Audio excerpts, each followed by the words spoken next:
أعوذ بالله من الشيطان الرجيم بسم الله الرحمن الرحيم الحمد لله رب العالمين والصلاة والسلام على رسوله الكريم وعلى آله وصحبه أجمعين نويت تعلم وتعلم وتذكر وتذكر ونفع والانتفاع والرفالة والاستفادة والحث على التمسك بكتاب الله وسنة رسوله صلى الله عليه وسلم والدعاء إلى الهدى والدلالة على الخير وابتغاء وجه الله ومرضاته بقربه وأثوابه سبحانه وتعالى الحمد لله.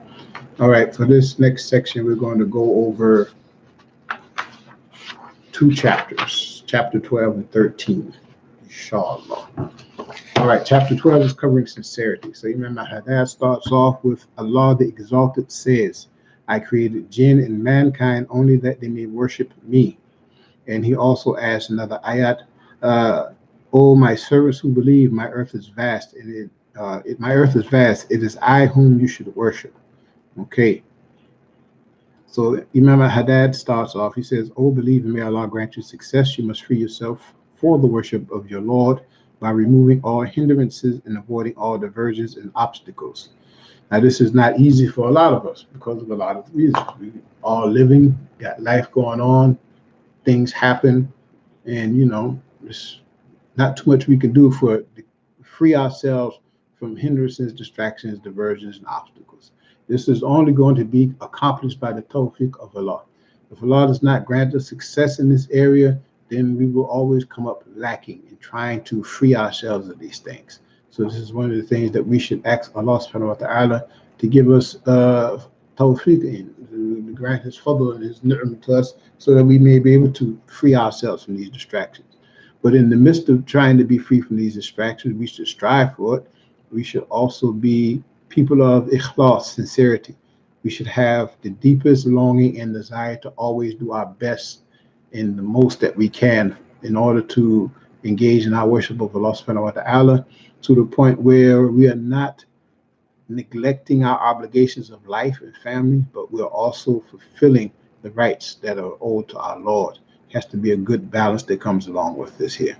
So Imam Al-Haddad continues, know that worship cannot be sound without knowledge, and knowledge and works cannot be of benefit without sincerity, for it is the axis around which everything revolves, the foundation upon which everything stands. Okay? Ilm affects your amal. Knowledge affects your action. It's inseparable. If you have ilm with no amal, then you are a person who is like they describe the donkey that carries books on his back. You got a lot of information with you, but you don't know what to do with it. It's useless to you. Okay? And you have amal with no ilm, then you are upon, even both of them are on one level or another, or both of them are a sign of a person's ignorance. And sorry to say, sounds rough, stupidity. All right? But this is the situation that we're dealing with. But the two of them together, the ilm and amal, is the sign of a person of true worth and value in this world and the next, because this is the ilm and the amal working together is what's going to get you to the akhirah. Okay? If you know that Allah is one, you know that Muhammad sallallahu alaihi wasallam is the Rasul sallallahu alaihi wasallam, but you don't do anything, then what good is that going to do you? Particularly if you don't act on what it is that you believe. Okay, this is part of where they come in with that the actions are tied to beliefs, things of that nature there. But again, even the profession of this, true enough, Allah subhanahu wa ta'ala knows the state of your heart. You can have belief and never fully or never verbally express your shahada in public or act out on some of the things that you believe in, and you don't reject Allah, you don't reject the Rasul, but other things may keep you from the actions of what is expected of the Muslims. This does not mean that Allah subhanahu wa ta'ala will not have mercy on you and quite possibly enter you into His Jannah. Okay? This is between you and Allah. But having ilm and not acting on it is a very bad sign.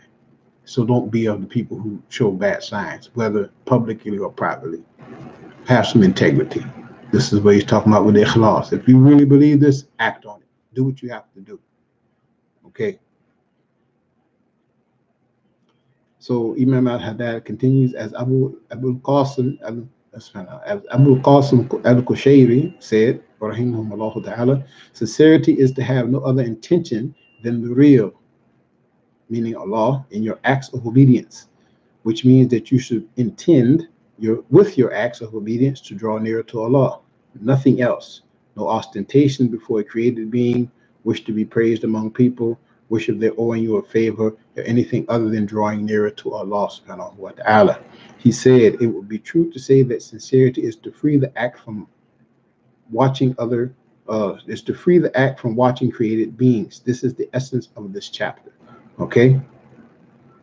So in essence, again, like he's saying, your sincerity should be for nothing more than knowing and believing and longing for the love, attention, and protection and support of Allah subhanahu wa ta'ala and his approval.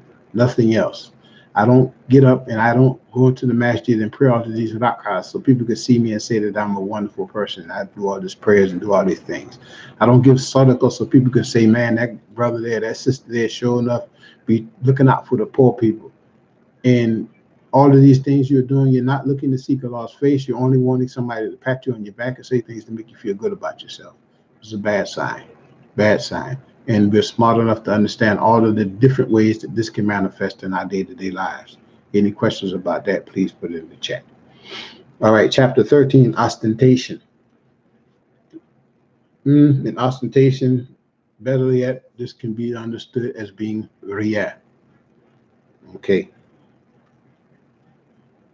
So beware of ostentation, for it invalidates what you do, leads to the loss of reward for your deeds, and brings on detestation and punishment. The Messenger of Allah sallallahu alaihi wasallam called it the lesser idolatry. An authentic tradition says the first of Allah's creation to fuel the fire will be three: a man who recites the Quran so that it is said he is a qari, he is a reciter; a man who is killed having fought only so it is said that he is courageous, shuja'; and a wealthy man who gives charity only so it is said that he is generous. All of these things are harmful in this world and the next for you. Okay? You don't do these things so people can talk about you. If you're going to do the right thing, you do the right thing because this is what Allah subhanahu wa ta'ala loves. You don't do the right thing so people can like you or you can be the life of the party. You're not put here to be the life of the party. You're put here to worship Allah subhanahu wa ta'ala with truth and sincerity, and you're put here to call people to his way. Not calling to you, but to the way of Allah and his Rasul sallallahu alaihi wasallam. If they respond, alhamdulillah. If they don't respond, alhamdulillah. Do your part and back up, and Allah subhanahu wa ta'ala will continually do his. All right. Ostentation is to seek importance in people's eyes with acts that draw nearer to Allah, such as prayer, ritual prayers, and fasts. So, general example of this is that the person comes in and he prays all of these rak'ah, waiting on the khatib to start the Jummah khutbah.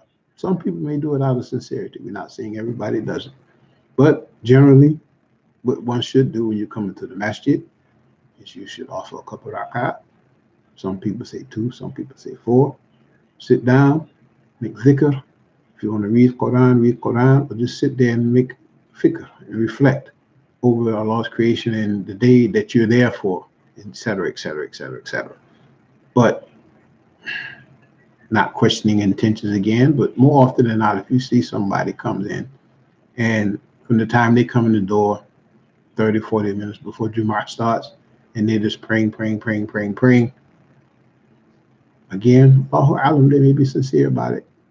But then again, you have to be cautious that you're not doing this so people can just see you and say, oh, what a wonderfully pious person that is. Because more often than not, being that this is not a part of the sunnah of our Rasul sallallahu alaihi wasallam in terms of making all of these extra rak'ah while waiting for the prayer, then be cautious. Be cautious. Not questioning intentions, but you need to be cautious about exactly why you're doing what you're doing. Okay? And you don't need to be going to question anybody because they do this, saying, oh, why you do this, that. Leave people be. But at the same time, you need to be cautious if you're one of the people who do that about why you're actually doing it.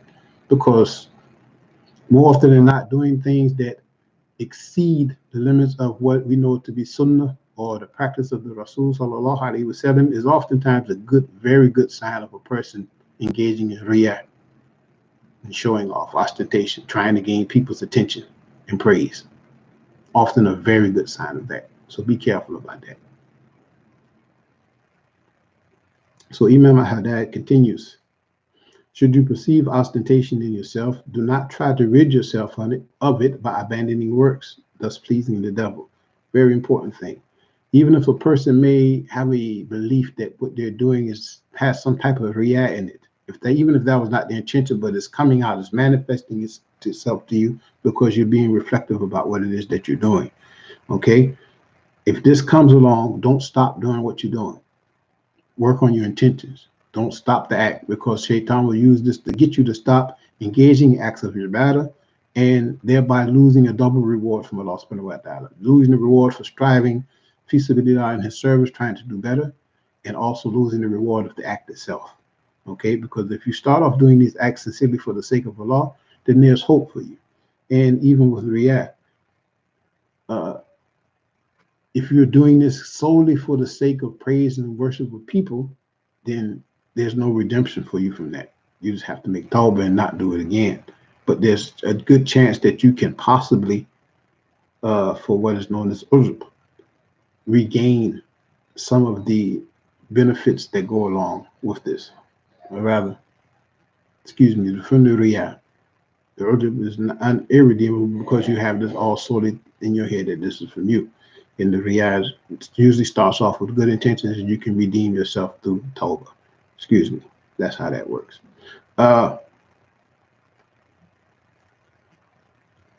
So again, don't try to rid yourself of it, because you can redeem yourself by continuing to be striving. Fi sabilillah. So Imam Al-Haddad continues, works that can only be done in public, such as going on pilgrimage, jihad, acquiring knowledge, congregational prayers, and similar things, you should perform publicly as Allah has commanded you. So the things that should be done in public need to be done in public. Things that can be done in private should be done in private, most often than not. Sometimes you can do the things in private in public in order to help encourage people to do these things, as some of the Sahaba would do the tahajjud within the masjid in order to encourage the people to get up at night and offer these prayers. Or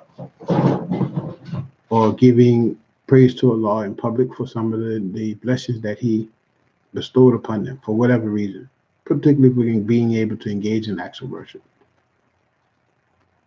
Also for acquiring knowledge, congregational prayers, and similar things you should perform publicly as Allah has commanded you. Strive against your ego and seek Allah's help.